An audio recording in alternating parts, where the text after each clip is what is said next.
is that I grew up in Sedalia, so from Central Missouri, and my sister graduated from UCM. So I really feel like I'm at home right now, talking with all of you.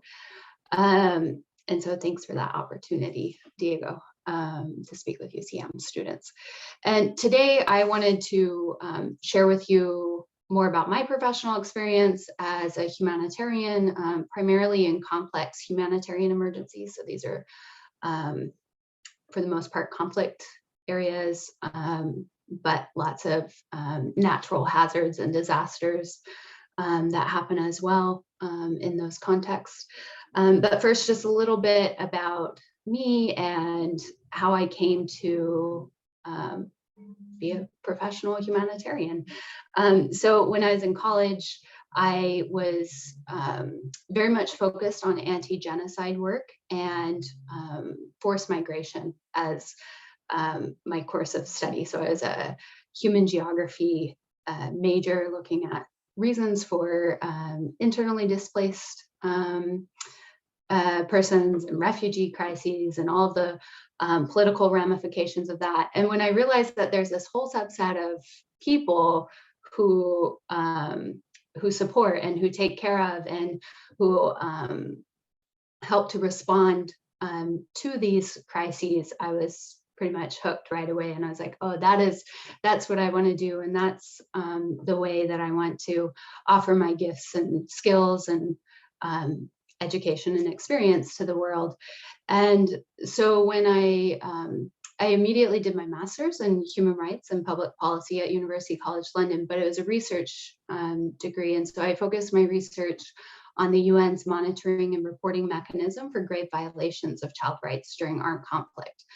And so this is a reporting mechanism that technically all NGOs, UN agencies are required to report into if they become aware of one of the 5 grave violations of child rights. So we're seeing a lot of that, like in Ukraine right now, with attacks on schools, attacks on hospitals, also sexual violence against a child, etc.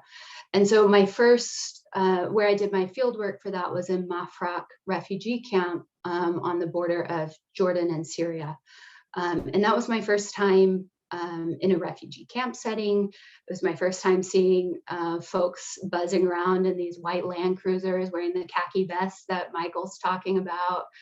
And I was hooked. I was like, this is where I want to be professionally.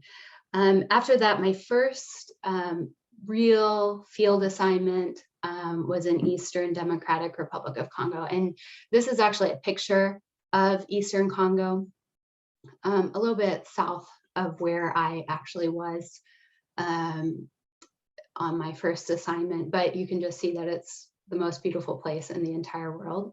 And there are so many wonderful and amazing things about Eastern Congo. And so, yeah, I highly recommend that you read and learn more about Congo and Congolese people and history, because it's just fascinating, and we can learn a lot from our colleagues over there. And in general, my roles have been focused on gender and inclusion, protection programming, particularly for women and girls. But over time, I found myself in more and more resource acquisition roles. And that's because any emergency response looks good on paper, but you can't do it unless you have resources. And so this is where a lot of our attention ends up being drawn to as humanitarians and as emergency responders, is how are we going to get the resources, financial, perhaps material, human resources as well, to actually implement our response plans. After Congo, I did some stints in South Sudan and then in the Sahel, primarily in Niger and then northern Uganda, and then found myself back in Congo, this time working in Kinshasa at more of a national level role, but with a lot of time in Eastern Congo still, up until the pandemic when we came home. And now I currently work for Mennonite Central Committee, and I'll share more about my reasons for why I intentionally chose to work for Mennonite Central Committee, because I have a lot of respect for the ways in which that they do their work. And that's in a role, more of a strategic planning role at headquarters here in Pennsylvania.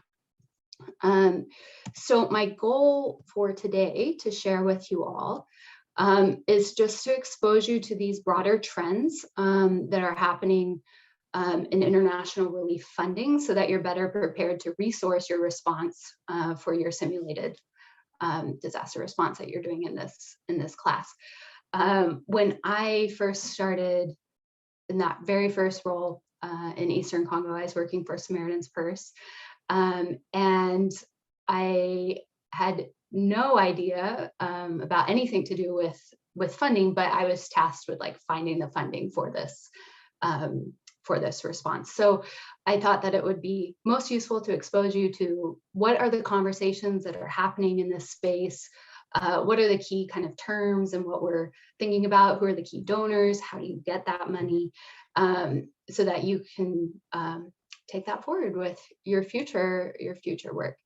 So in 2016, there was something there was a World Humanitarian Summit, and this was hosted or convened, I should say, by our former UN Secretary General Ban Ki-moon, and it was after a lot of conversation throughout the humanitarian world about why do we have such clunky, old colonial funding mechanisms for our disaster responses. And so what came out of this summit is something that became known as the Grand Bargain. And the Grand Bargain is a name for a package of reforms for humanitarian funding. So 30 representatives of donors and aid agencies produced 51 commitments to make emergency aid finance supposedly more efficient and effective. And I can tell you that we were all very excited in 2016 when this Grand Bargain came about.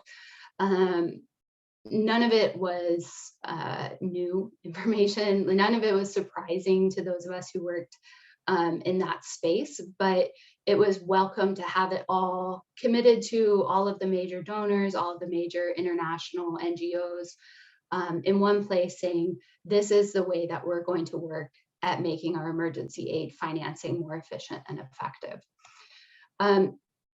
There are 51 commitments, but they fall under 10 different streams. So the first stream is on transparency.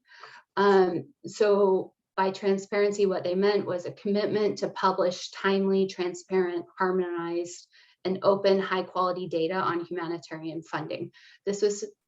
Emma, allow me to interrupt for a second. I'm not sure if we are supposed to be seeing the same image that you showed in the beginning in your PowerPoint. Oh, no. Or are we supposed to be seeing something else?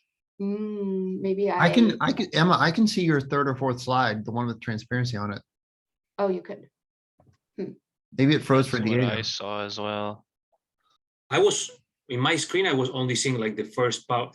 So I was seeing the whole thing. So not the final presentation, but Just the first the slides on the bullet left. point. Okay, can you see the first bullet point, transparency? Yeah. Yep. Okay, perfect. Okay, and Diego, you too?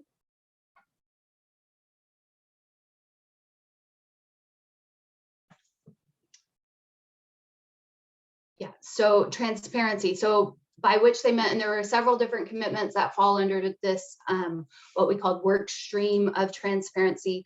So a commitment to publish timely, transparent, harmonized, and open high quality data on humanitarian funding. And I can tell you that this was very welcomed because it was very unclear like which government, so let's say the government of Japan and the government of the US through USAID, which where are they funding and how much and why and at what times and to which organizations. And so this push for greater transparency and who is funding which crises and when and why was welcome and is important.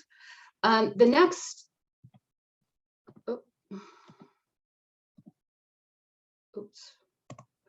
is local spending.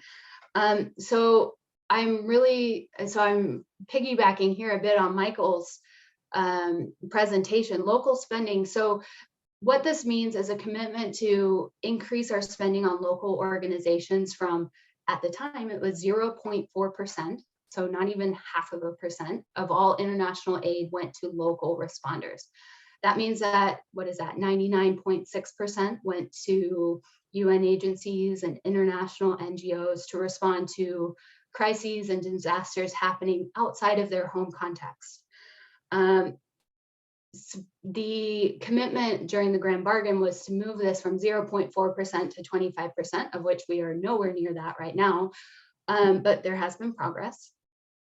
But this has become known as localization, and is now a huge tenet of just humanitarian programming in general. And I'm going to actually talk about localization separately from this later. The next is a move towards cash-based programming. Michael also talked about this, like the amount of time, logistics, energy, money that it takes to, one, get donations, so donated material aid, or just to purchase like non-food item kits or even food at the local market and distribute it, is way more than it takes to do a cash transfer. And I remember, in 2012 or 2013 in Eastern Congo, when we were doing cash-based programming, that meant that we were employing a bank and a security company and a truck to move physical cash to a distribution site and to distribute it. And obviously that there are huge security risks involved with that. But now in 2022, we can do digital transfers of aid to disaster affected populations, within 48 hours of a crisis hitting. And then they can make their own choices about what their family needs based on their context, for as much more dignity and we call it the dignity of choice, of being able to decide for your family what you actually need, and not just a prom dress that was donated from someone in the United States to someone in Nepal, for example. And even if we think about our own context in the United States and the aid that was offered to us as a society as a whole during the COVID-19 pandemic, the stimulus payments, these are a form of cash-based programming, a way to offer people who are affected by a crisis the ability to choose what is most necessary for their families and in their context. The next is the reduction of duplication and management costs. So a commitment to harmonize the templates for grant agreements between government donors and humanitarian agencies. This was very much welcome because you could spend, let's call it 30 hours working on a proposal for UNICEF, which is the UN's Children's Education Fund, and then turn around and have to spend 30 more hours on something to UNHCR, the UN High Commission on Refugee Funding. But by committing to reducing their duplication and management costs, we were able to simplify the process. The next is a focus on joint needs assessment.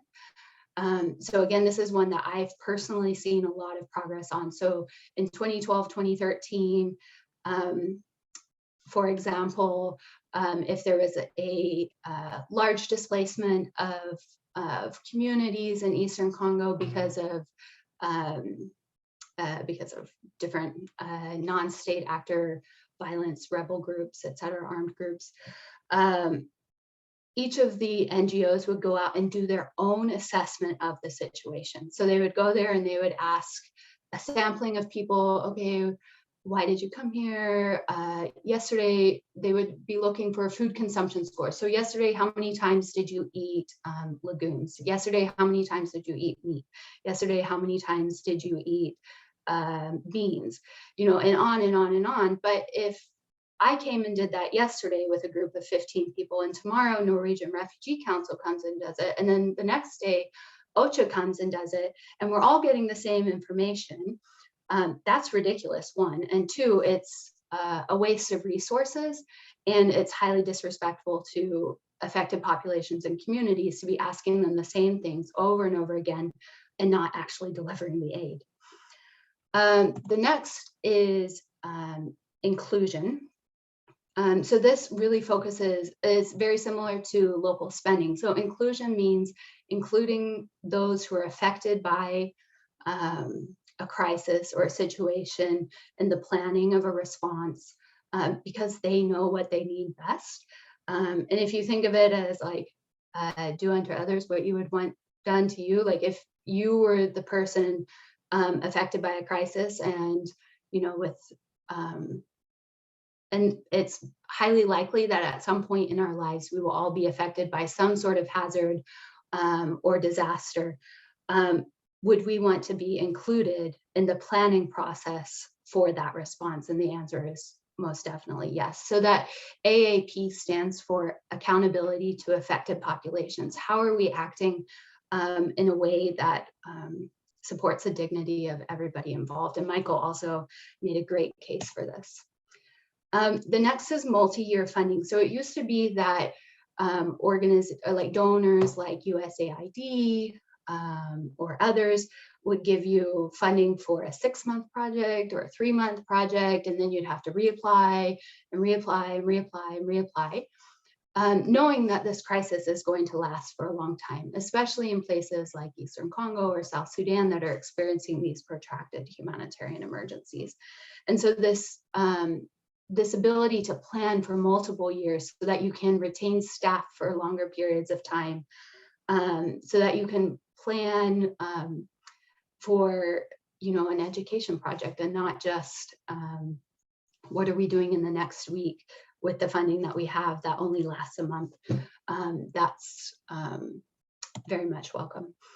The next is earmarking. So by earmarking, we mean a commitment to put more funding into emergency funds. So like the Central Emergency Relief Fund, so SURF, another acronym for you to keep in the back of your mind, which increases the flexibility for how funds can be used during an emergency. And supposedly it's supposed to be simpler to access these funds. And I'll talk about that a bit later in the presentation.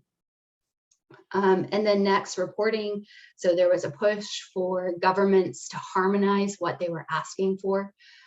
So previously you might have to report on 10 different things for the government of Japan and 20 different things for the government of Australia and a whole nother set of things for the US government. But by pushing for harmonization and reporting requirements, it reduces the amount of work on humanitarians and allows them to do what they're actually supposed to be doing, which is responding to emergencies. And then finally, coordination. So we call this triple nexus. And so this is humanitarian, development, and peace nexus. So it's where all of our like relief work, disaster risk reduction work, development work, and peace building work all comes together, because it's really important to do it all together and in a way that allows us to respond to an emergency with the future in mind. And I'll talk about that in more detail in a minute. So those were the 10 original work streams of this grand bargain. And remember that was released in 2016. So we're about 6 years on from it now. So in 2021, there was a 5-year review of the process. And what they found, of course, is that because all of these governments and UN agencies and even the international NGOs in and of themselves are just highly bureaucratic, we didn't move much on our commitments, which is both disappointing, but there has been some progress, like I mentioned. But they went back in June of this year and made a reimagined grand bargain. So grand bargain 2.0.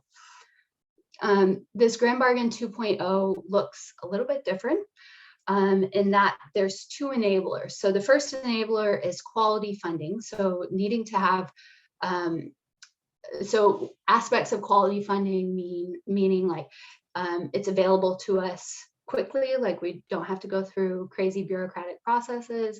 It's multi-year, like I said, allowing us to plan for how are we going to keep our lights on in this office, you know, in 4 months? Well, we couldn't really plan for that before because we only had 3 months of funding. So if it's multi-year, if the bureaucracy is reduced, that's considered to be quality funding. And the second is this this issue of localization, making sure that local actors are the ones who are truly driving the process in their context for responses there. There was a removal of certain work streams.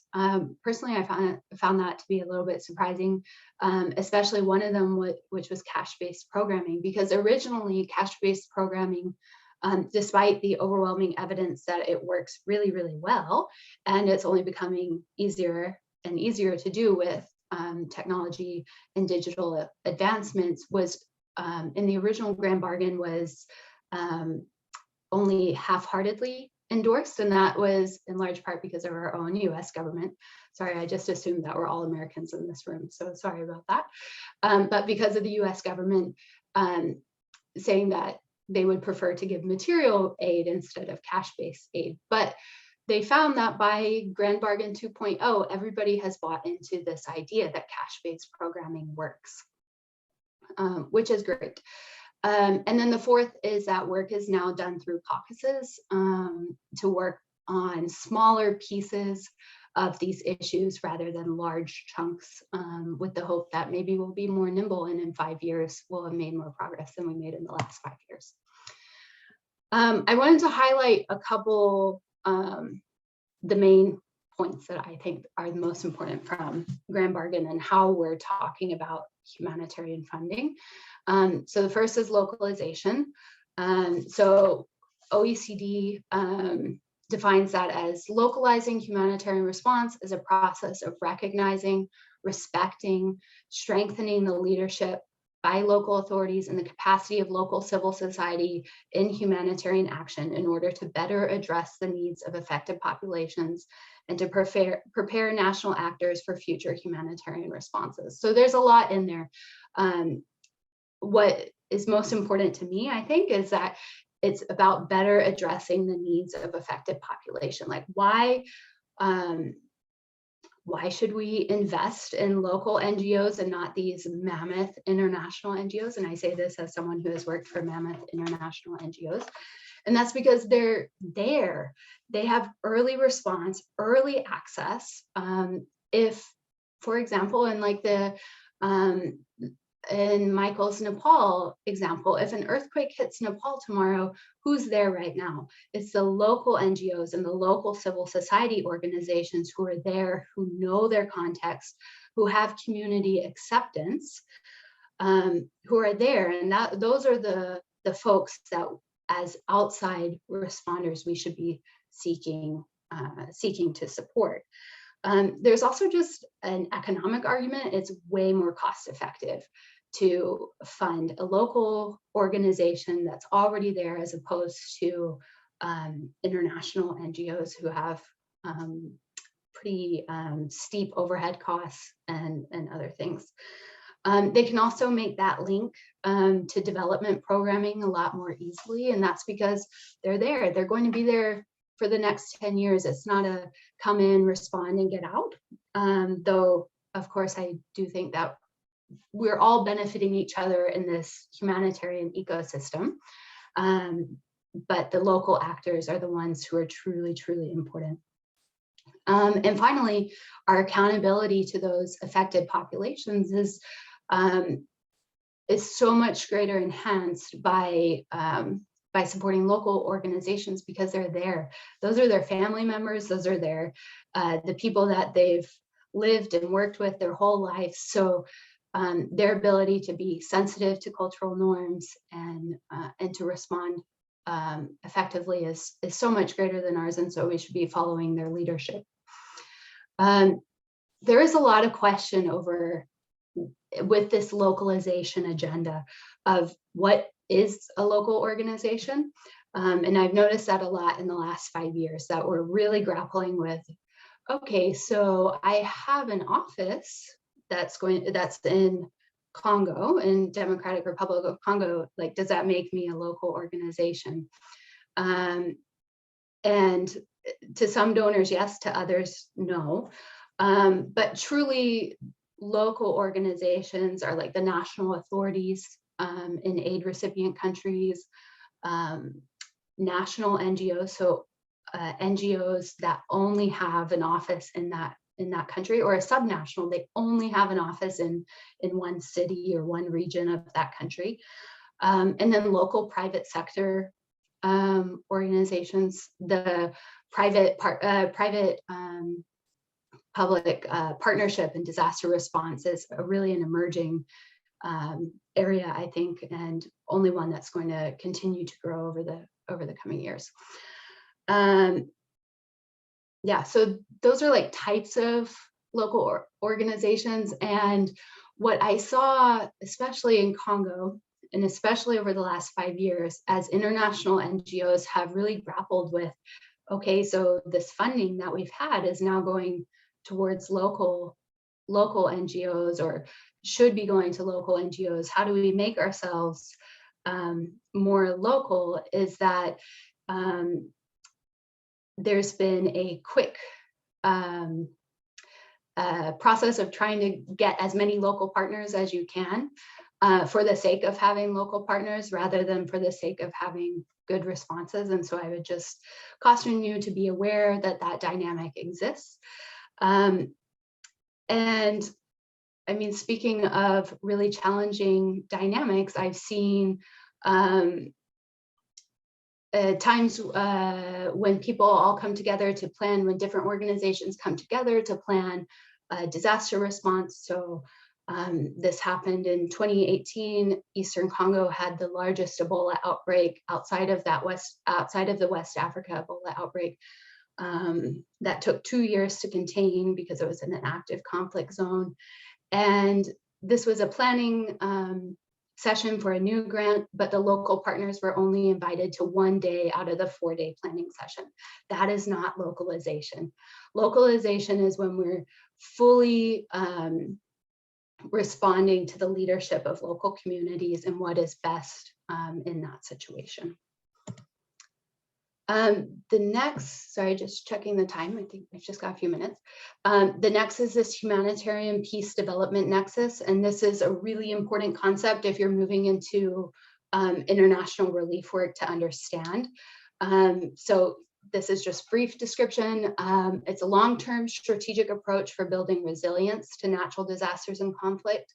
It aims to create structural shifts across the aid system and influence how aid is planned, financed, coordinated, and delivered.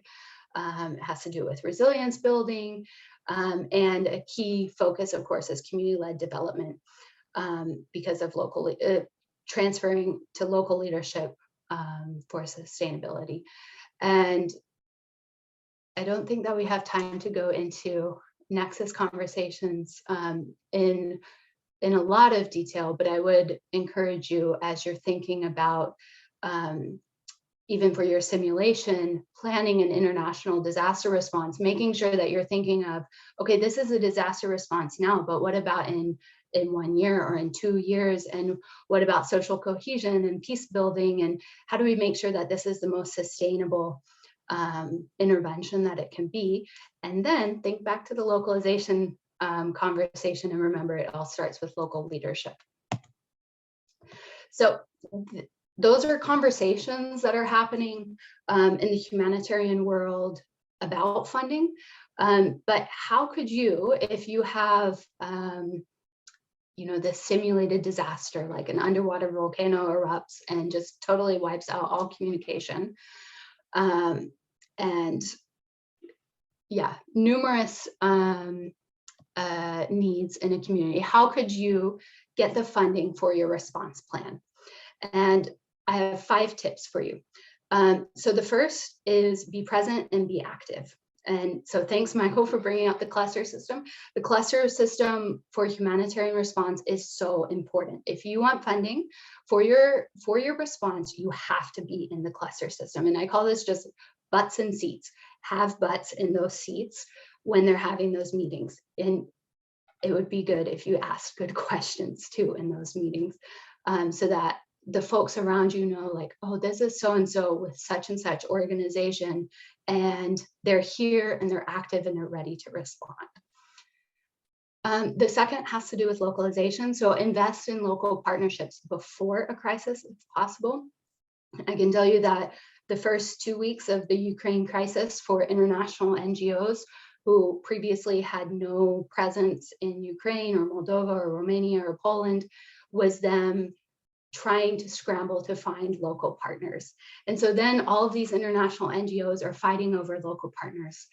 Of course, if this is really a rapid onset emergency and you're an organization that doesn't have the resources to be in, let's say, 100 countries in the world all at once, then maybe this isn't possible. But you do need to know that as soon as there is a disaster and you choose to respond as an organization, you need to invest in those local partnerships. Third, contribute towards open data and assessments. You do not want to be the person who is just duplicating the work that someone else just did. And you want to be the organization that is sharing your data.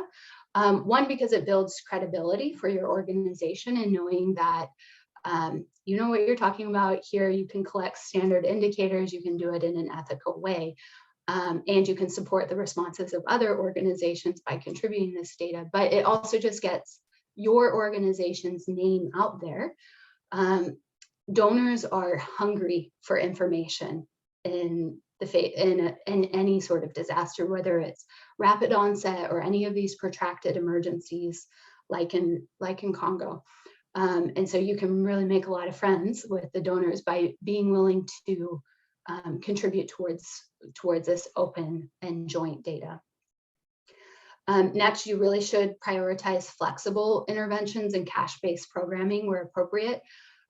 Would highly encourage you to think cash first, because that allows people to choose, as long as the local markets and infrastructure is there to purchase what is actually needed.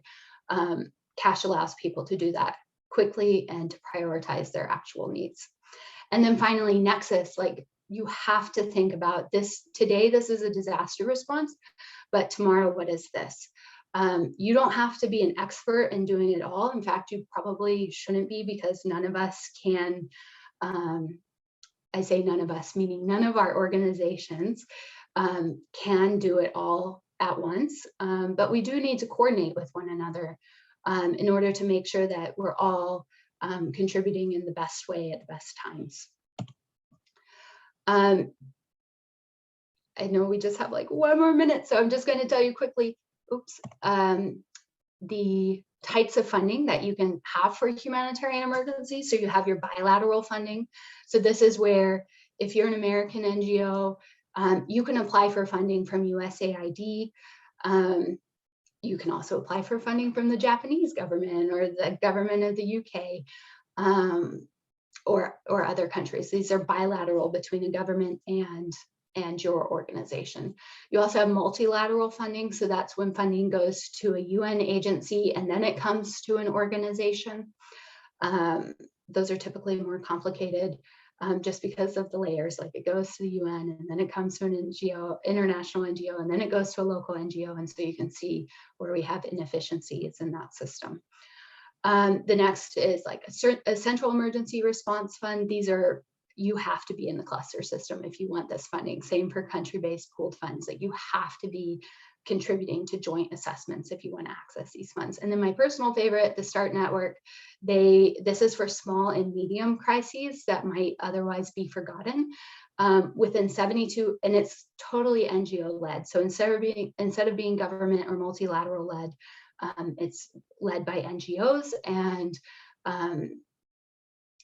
within 72 hours of an alert being issued, they decide and cut the check for the funding, and you have another 72 hours to start your intervention and 60 days to wrap it up. And so it's really rapid fire, but the focus is on getting the aid to where it needs to go. So I'd highly encourage you to look at that sort of funding mechanism as you're thinking about your simulation exercise.